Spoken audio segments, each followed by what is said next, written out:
Hi friends, how are you? Please subscribe my channel, please like my videos, please share my videos. Okay friends, నేను నిన్న Sunday రోజు ఎవరు eliminate అవుతారా అనేది ముందుగా చెప్పడం జరిగింది.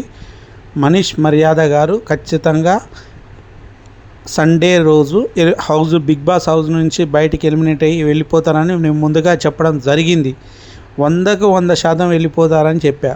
అదేవిధంగా ఖచ్చితంగా మనీష్ మర్యాద గారు హౌస్ నుంచి వెళ్ళడం జరిగింది.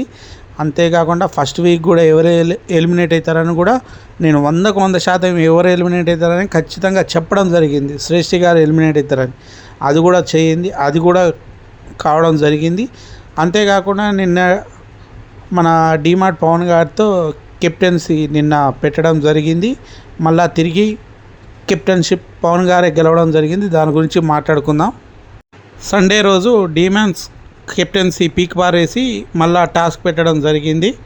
ఇక సంచాలక రీతు చౌదరిని బజార్ మోగే లోపు ఎవరిలో ఒకరు టైర్ బాక్స్లో ఉండాలి అంటూ చెప్పింది.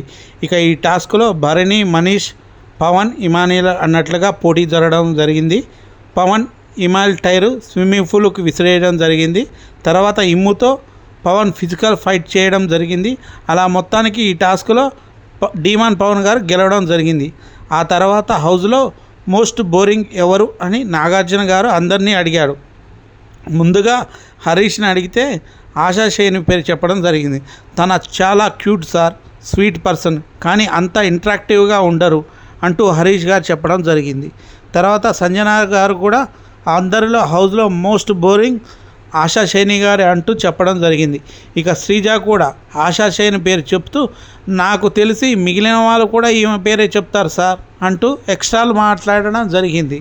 దీంతో మిగతా వాళ్ళ సంగతి నీకెందుకు, నువ్వు చెప్పు అంటూ నాగార్జున గారు చురకలు అంటించడం జరిగింది. అంతేకాకుండా నువ్వు తుత్తు అనే అందరి మాటలు ఎందుకు మాట్లాడతావమ్మా అని శ్రీజని ఒకసారి మందలించడం కూడా జరిగింది. పవన్ కళ్యాణ్ గారు అయితేనే నేను రిజర్వ్ అనుకుంటే నాకంటే రిజర్వ్గా ఆశా షేని గారు ఉంటారని అంటూ ఆమె పేరు చెప్పడం జరిగింది. దీనికి నువ్వు అనుకుంటే సరిపోదు అంటూ నాగార్జున గారు సెటైర్ వేశారు. ఇక తనుజ మాత్రం అందరిలా కాకుండా వెరైటీగా డిఫరెంట్గా ఆలోచించి హరీష్ పేరు చెప్పడం జరిగింది. సార్, నాకు హరీష్ సార్ గారు అంటే హరీష్ గారికి తెలుగు వచ్చు, పర్ఫెక్ట్ ప్లే ఆడతారు, అన్నీ ఉన్నా కూడా ఏదో ఒక మూలలో కూర్చుంటారు అంటూ తనుజ చెప్పడం జరిగింది. దీంతో నాగార్జున గారు కూడా సంతోషంగా నవ్వుతూ నాకు అనిపించింది నాగార్జున గారు కూడా కరెక్ట్ పేరు చెప్పారు తనుజ గారు అనిపించింది. ఎందుకంటే అందరూ ఆశా చేయని పేరు చెప్తుంటే నాగార్జున గారు కొద్దిగా ఆశ్చర్యం అనిపించింది. కానీ హరీష్ గారి పేరు చెప్తారని అందరూ అనుకున్నారు. కానీ హరీష్ గారి పేరు చెప్పకుండా అందరూ ఆశా చేయని పేరు చెప్పడంతో నాగార్జున కూడా కొద్దిగా ఆశ్చర్యం వేసింది. తనుజ గారు ఆ పేరు చెప్పడంతో నాగార్జున గారు ఆనందంతో చప్పట్లు కొట్టడం కూడా జరిగింది నిన్న ఎపిసోడ్లో. దీంతో నాగార్జున గారు నువ్వు మూల పురుషుల్లా మూల కూర్చోవద్దు అంటూ నాగార్జున గారు పంచివేయడం జరిగింది. ఇక సుమన్ శెట్టి కూడా ఆశా షైని పేరే చెప్పడం జరిగింది. ఎందుకంటే ఆవిడకి హిందీ వచ్చు, నాకు హిందీ రాదు సార్ అంటూ సుమన్ శెట్టి కామెడీ చేశాడు. నువ్వు భోజపూర్లో సినిమాలు చేసావు కదా అయ్యా, మరి నువ్వు కూడా హిందీలో మాట్లాడవచ్చు కదా అంటే, సార్ నేను భోజపూర్లో 2 సినిమాలు చేశాను సార్, నాకు అంతగా హిందీ రాదంటూ సుమన్ శెట్టి నవ్వుకుంటూ చెప్పాడు నాగార్జున గారితో. సండే రోజు మంచి టాస్క్ పెట్టడం జరిగింది. కెప్టెన్ టాస్క్ ఎక్సలెంట్గా ఉంది. ఆ టాస్క్ కెప్టెన్సీ సభ్యులుగా ఇమానియల్, డిమాన్ పవన్, భరణి, మనీష్ నలుగురిలో మళ్ళీ టాస్క్ పెట్టారు. ఇందులో ముందుగా ఇమానియల్ అవుట్ కావడం, తర్వాత రౌండ్లో మనీష్ మర్యాద గారు తప్పుకోవడం జరిగింది.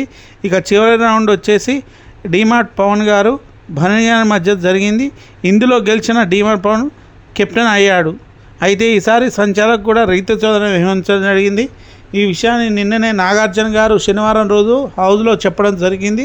కెప్టెన్ సంబంధించిన టాస్క్ మళ్ళీ జరుగుతుందని, దీంతో రీతు చౌదరి సంచాలకుగా ఉంటుందని నాగార్జున గారు అన్నారు.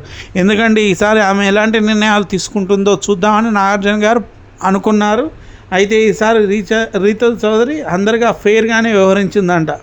ఎందుకంటే ఇప్పటిగా ఫుల్ నెగిటివ్ ఆమె తెచ్చుకుంది. ఆమె చూసి జనాలందరూ నవ్వుతున్నారు. ఎందుకంటే డిమాండ్ పవన్తో రహస్యంగా ఏదో నడుపుతున్నట్టు అందరూ అనుకుంటున్నారు.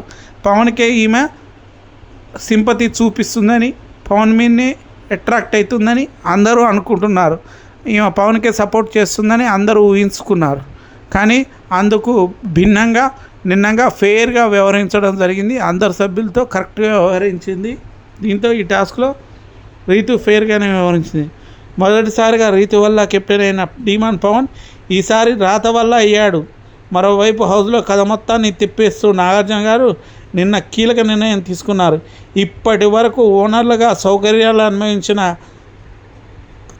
కామన్ మ్యాన్ సభ్యుల్ని టెనెంట్స్గా కష్టాలు పడిన సెలబ్రిటీని ఓనర్గా మార్చేయడం జరిగింది. అయితే టెనెంట్స్ నుంచి ఓనర్గా మారిన భరణి, రాము రాథోడ్ ఇద్దరు ఓనర్లుగానే కొనసాగుతారని చెప్పారు. దీంతో ఈ వారం నుంచి ఆట మంచిగా రసవంతరంగా సాగపోతుంది. ఎందుకంటే ఇప్పటి వరకు ఓనర్లు అంటూ తెగ ఫోజులు కొట్టిన టెనెంట్లు బానిసలుగా మారడం జరిగింది. ఇప్పుడు టెనెంట్లుగా ఉన్న సెలబ్రిటీస్ ఓనర్లుగా మారడం జరిగింది. ఇప్పుడు కథ మొత్తం రివర్స్ అవడంతో ఆడియన్స్ కూడా ఏం జరుగుతుందా అని చూస్తున్నారు. అయితే ఎమోషనల్ ఎలిమినేట్ రౌండ్లో వచ్చేసి ఆశా శైని గారు, ప్రియా గారు, తర్వాత మనీష్ గారు, మర్యాద మనీష్ గారు చివరి రౌండ్లో ఉండడం జరిగింది. ప్రియా గారికి రెడ్ రంగు రావడంతో, ప్రియా గారికి గ్రీన్ రంగు రావడంతో ఆమె సేవ్ అయిపోయింది. తర్వాత ఆశా శైనికి మర్యాద మనీష్ గారి మధ్య ఒక ఎలిమినేట్ టాస్క్ చేయడం జరిగింది. దీంట్లో ఎవరైతే బటర్ఫ్లైలో గ్రీన్ రంగు వస్తుందో వాళ్ళు సేవ్ అవుతారు, రెడ్ రంగు వచ్చిన వాళ్ళు ఎలిమినేట్ అవుతారని నాగార్జున గారు చెప్పడం జరిగింది. వీళ్ళని సీక్రెట్ రూమ్లో తీసుకుపోవడం జరిగింది. బటర్ఫ్లై రంగులు మారుతూ చివరిగా ఆశా శైని గారికి గ్రీన్ కలర్ రావడం, మనీష్ మర్యాద గారికి రెడ్ రంగు రావడంతో మనీష్ మర్యాద గారు పాపం ఎలిమినేట్ కావడం జరిగింది.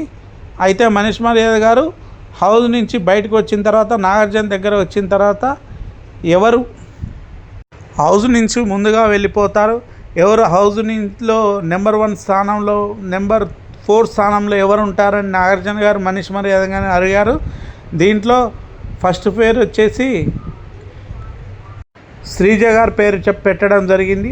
తర్వాత ఆశా శైని గారు పేరు, తర్వాత సుమన్ శెట్టి గారు. వీరు హౌస్లో ఉండలేరు, తర్వాత వీళ్ళే వెళ్ళిపోవచ్చు అని చెప్పి మనీష్ మర్యాద గారు చెప్పడం జరిగింది. ఆ తర్వాత మరి హౌస్లో ఎవరు ఫస్ట్ నుంచి 4వ స్థానంలో ఉంటారని చెప్పినప్పుడు హరీష్ గారి పేరు చెప్పడం జరిగింది. ఫస్ట్ పేరు మాత్రం భరణి గారి పేరు, తర్వాత ఇమానియల్ పేరు, తర్వాత వచ్చేసి హరీష్ గారి పేరు, సంజన గారి పేరు చెప్పడం జరిగింది. దీంట్లో భరణి గారు ఖచ్చితంగా బిగ్ బాస్ విన్నర్ అయ్యే అవకాశాలు ఉందని చెప్పడం జరిగింది. ఇమానియల్ కూడా కొద్దిగా కాస్త కష్టపడితే అతను కూడా బిగ్ బాస్ విన్నర్ అయ్యే అవకాశాలని ఉండడం జరిగిందని చెప్పడం జరిగింది. అయితే హరీష్ గారు కూడా హౌస్ విన్నర్ అయ్యే అవకాశాలు చాలా ఉన్నాయని, అతను చాలా తెలివిగా ఆడతాడని, అంతేకాకుండా అతనికి తెలివి చాలా ఉందని, కానీ దాన్ని ఉపయోగించకుండా అతడు ఒక మూల స్తంభంలో కూర్చుంటున్నాడని, ఇప్పటికైనా జనాలందరూ మిమ్మల్ని సేవ్ చేశారు కాబట్టి ఇప్పటికైనా మీరు టాస్కుల్లో మీ విశ్వరూపం చూపించాలని, మీరు మంచిగా ఆడాలని, దీంతో మీరు ఖచ్చితంగా బిగ్ బాస్ విన్నర్ మీరే అవుతారని మనీష్ మర్యాద గారు చెప్పడం జరిగింది.